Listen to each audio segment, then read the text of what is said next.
Halo Sobat Geodemi, kembali lagi kita akan belajar terkait dengan geografi.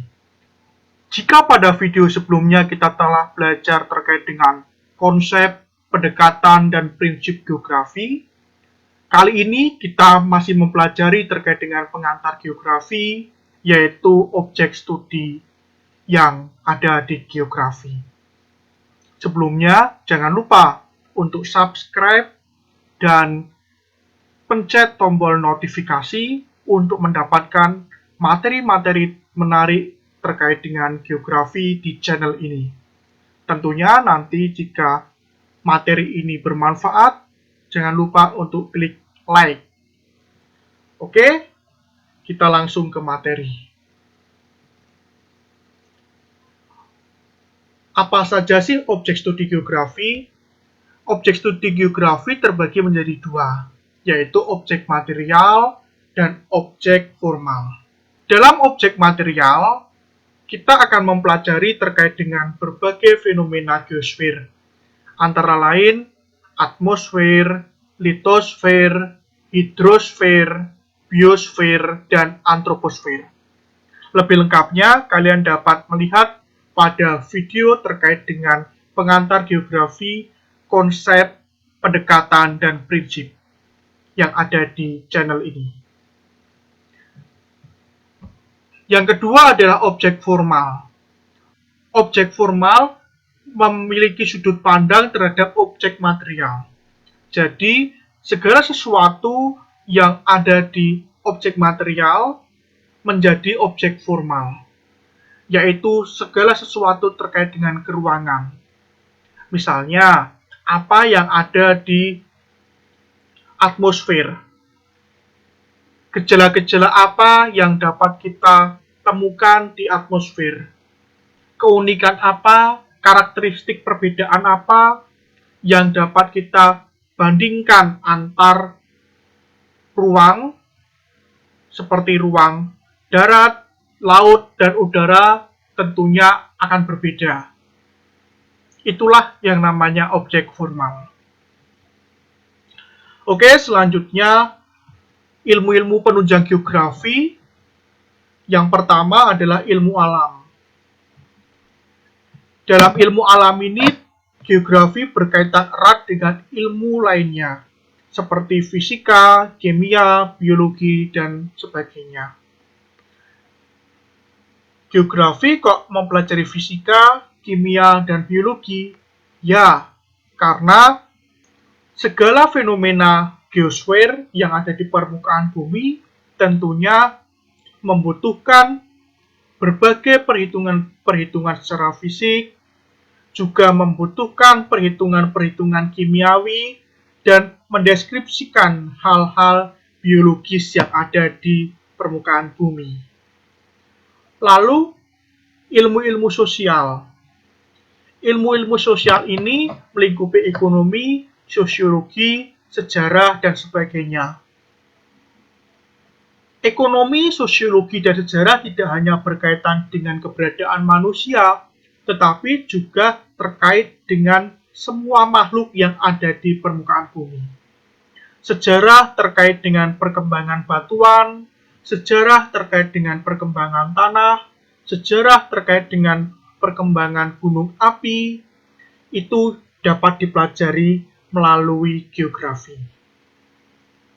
Ekonomi juga berkaitan dengan kependudukan, terkait dengan status sosial ekonomi masyarakat, terkait dengan nilai-nilai sumber daya alam yang ada.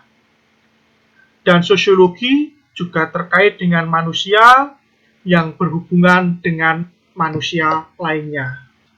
Oke, selain ilmu alam dan sosial, ternyata geografi juga mempelajari terkait dengan ilmu-ilmu teknik seperti matematika, kartografi, penginderaan jauh, sistem informasi geografi, dan sebagainya. Cukup banyak ya.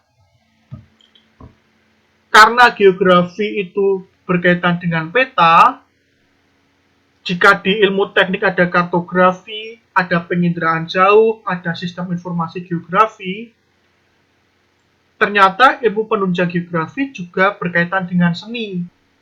Karena dalam pembuatan peta tidak hanya berdasarkan teknik saja, tetapi seni rupa pun juga harus kuat.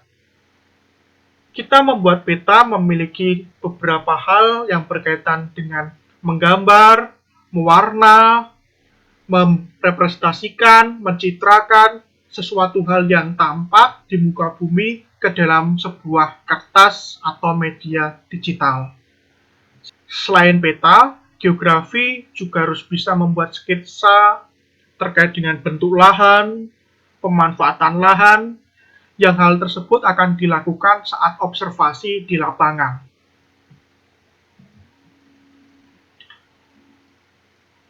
Dan ilmu-ilmu penunjang lainnya yang merupakan cabang geografi.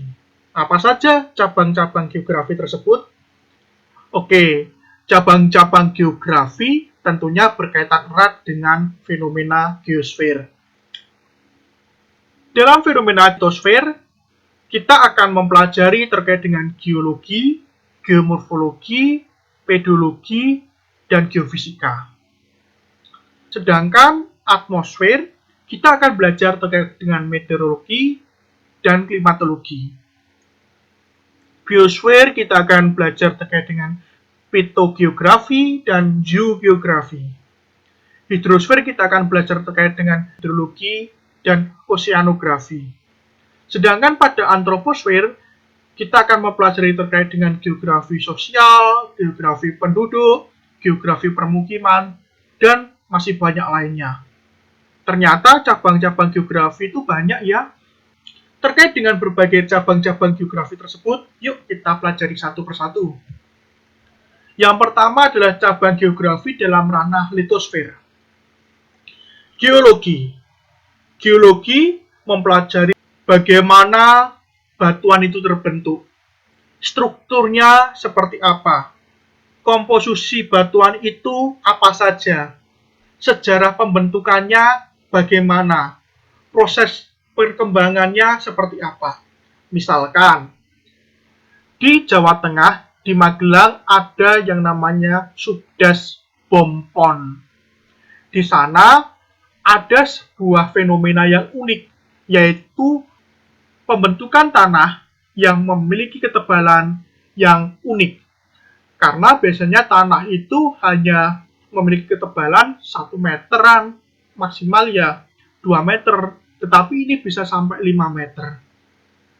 Tentunya ini berkaitan erat dengan proses perkembangan bumi, sejarah pembentukan, komposisi batuan pembentuk tanah tersebut, dan kejadian-kejadian yang lainnya. Itu yang dipelajari dalam geologi. Tidak hanya mempelajari batunya, tetapi keseluruhan sejarah pembentukan batu tersebut. Berbeda dengan geomorfologi yang mempelajari bentuk muka bumi serta segala proses yang menghasilkan bentuk tersebut. Jadi kalau geologi terkait dengan pembentukan proses perkembangan suatu batuan ataupun tanah, kalau geomorfologi berkaitan dengan bentuk muka bumi. Ada bentuk muka bumi pegunungan, ada bentuk muka bumi lembah, ada bentuk muka bumi daratan. Itulah yang dipelajari dalam geomorfologi. Bagaimana kita bisa mengetahui potensi dan risiko yang terdapat dalam suatu bentuk muka bumi tersebut. Misalnya kita mempelajari terkait dengan bentukan kars yang membujur dari pantai selatan Gunung Kidul sampai pantai selatan Banyuwangi di Pulau Jawa. Sejarah proses pembentukannya ternyata sangatlah unik. Bukan kars yang berasal di atas tanah sejak awalnya, tetapi ternyata itu merupakan bentukan dari proses tektonisme yang menyebabkan pengangkatan lempeng tektonik sehingga daratan yang terbentuk berasal dari lautan pada masa yang lalu. Unik bukan? Ada lagi terkait dengan cabang geografi dalam ranah litosfer adalah pedologi, yaitu ilmu yang mempelajari tanah. Setelah kita mempelajari geologi, yaitu terkait dengan pembentukan batuan dan mineral tersebut jika lapuk akan menjadi tanah. Berbagai macam jenis tanah, berbagai macam jenis proses pembentukan tanah akan kita pelajari di sini. Bentuk tanah, jenis tanah, proses pembentukan tanah, dan sebagainya yang berkaitan dengan tanah. Geofisika. Geofisika mengkaji sifat-sifat bumi bagian dalam dengan menggunakan teknik fisika. Tidak mungkin kita mempelajari bagian dalam bumi yang memiliki kedalaman berpuluh-puluh kilometer secara langsung menggunakan observasi lapangan. Karena ternyata bagian dalam bumi tidaklah seperti yang di luar. Bagian dalam bumi berbentuk cair dan memiliki suhu yang tinggi. Hal ini disebabkan karena sesuai dengan prinsip tekanan, yaitu semakin ke bawah semakin memiliki beban tekan yang tinggi. Metode geofisika yang menggunakan teknologi magnetik, elektromagnetik akan memudahkan dalam mengkaji sifat-sifat bumi bagian dalam. Itulah beberapa cabang geografi dalam ranah litosfer. Yuk, kita lanjut. Cabang geografi dalam ranah atmosfer meliputi meteorologi, yaitu mempelajari cuaca, dan klimatologi, yang mempelajari iklim. Bedanya meteorologi dan klimatologi apa? Jika meteorologi mempelajari cuaca, cuaca adalah karakteristik atmosfer suatu wilayah yang sempit dengan perubahannya yang cukup cepat.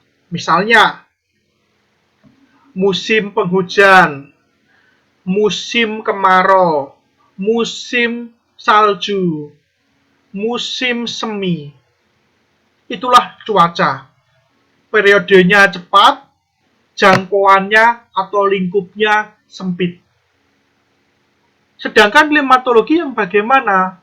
Klimatologi mempelajari terkait dengan iklim. Iklim memiliki jangkauan yang luas dengan waktu perubahan yang sedikit.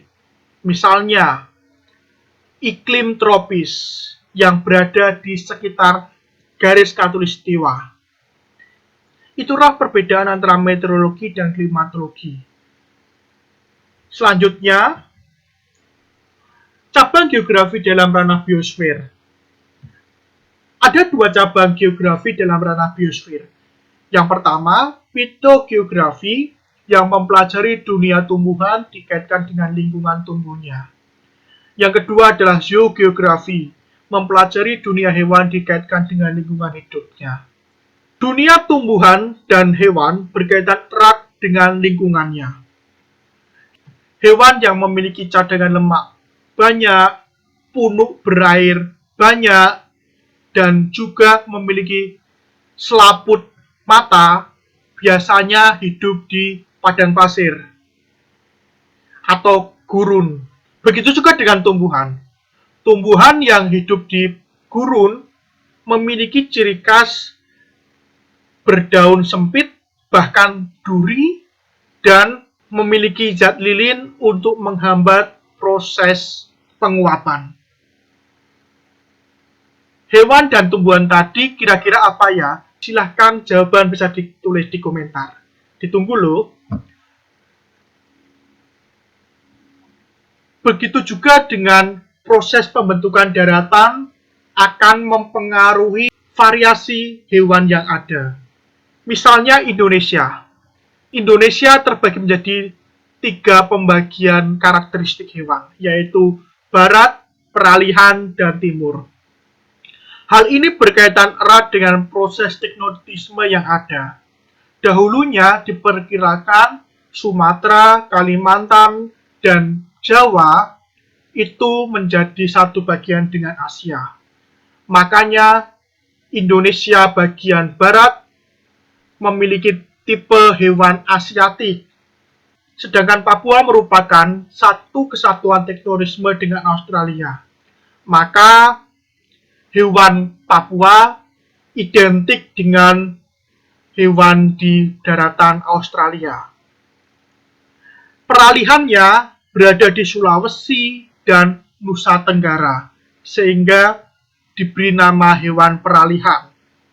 Itulah cabang geografi dalam ranah biosfer. Menarik dan variatif tentunya. Oke, kita lanjut ke cabang geografi dalam ranah hidrosfer. Hidrologi, yaitu mempelajari air yang ada di daratan. Apa saja air yang di daratan itu? Air tanah, danau, sungai. Sedangkan oceanografi mempelajari air yang ada di lautan. Dan hidrografi mempelajari survei pemetaan air laut, danau, dan sungai. Misalnya di daerah Kars, Gunung Kidul, memiliki keunikan terkait dengan pola aliran airnya. Ternyata air di Gunung Kidul itu merupakan air tanah kebanyakan. Hal ini berkaitan erat dengan bentuk permukaan bumi yang ada, yaitu termasuk kawasan Kars. Kars tidak mampu menahan air secara lama, sehingga air yang berada di permukaan akan cepat masuk meresap ke dalam tanah melalui pori-pori Kars, yang nantinya akan membentuk sungai bawah tanah. Sungai bawah tanah ini terjadi karena air tersebut telah mencapai titik dasar permukaan batuan vulkanik, sehingga dia akan mengalir sesuai arah orientasi batuan tersebut. Itulah keunikan di Kars.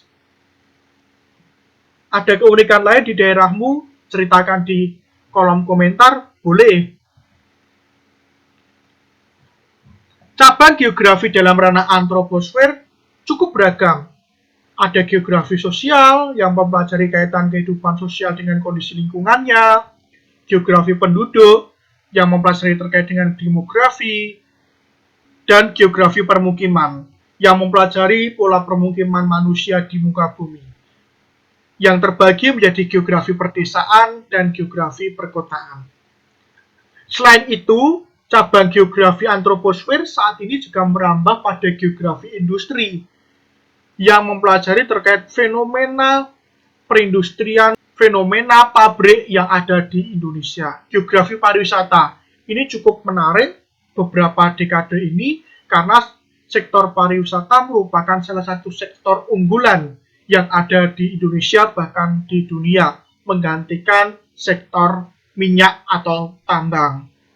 Geografi pariwisata tidak hanya berkaitan dengan rute perjalanan, tetapi juga keterkaitan dengan siapa yang datang, kenapa dia datang, bagaimana dia datang, dan apa yang harus kita siapkan. Cukup kompleks geografi pariwisata. Terutama saat ini kecenderungan wisata ada dua, yaitu wisata massal dan wisata minat khusus. Ini cukup menarik untuk kita pelajari di geografi pariwisata. Geografi budaya berkaitan erat dengan pola kehidupan masyarakat yang disinergikan dengan cabang pengetahuan kebudayaan seperti arkeologi, antropologi, saling berkaitan, maupun juga ilmu sejarah. Geografi pembangunan. Geografi pembangunan sangat penting dilakukan untuk merencanakan berbagai kegiatan pemerintahan, baik itu dalam skala nasional, regional, bahkan di tingkat desa. Sejak tahun 2014, pemerintah Indonesia telah menetapkan perancangan RPJMDes, yaitu Rencana Pembangunan Jangka Menengah Desa. Hal ini sangat berkaitan dengan geografi pembangunan. Geografi negara maju dan berkembang, tentunya ini jelas. Nanti kita akan bahas lebih khusus terkait dengan negara maju dan berkembang ya. Dan yang terakhir adalah geografi politik. Peta politik sangat menarik jika dibahas melalui metode pendekatan geografi. Keruangan, kewilayahan, kompleks wilayah itu sangat berpengaruh terhadap strategi politik yang akan dilakukan oleh pemerintah maupun stakeholder lainnya. Oke, mungkin itu materi terkait dengan objek studi geografi yang masih satu bagian dengan pengantar geografi. Nantikan materi-materi menarik selanjutnya di channel Geodemy. Jika materi ini bermanfaat, tekan tombol like. Terima kasih.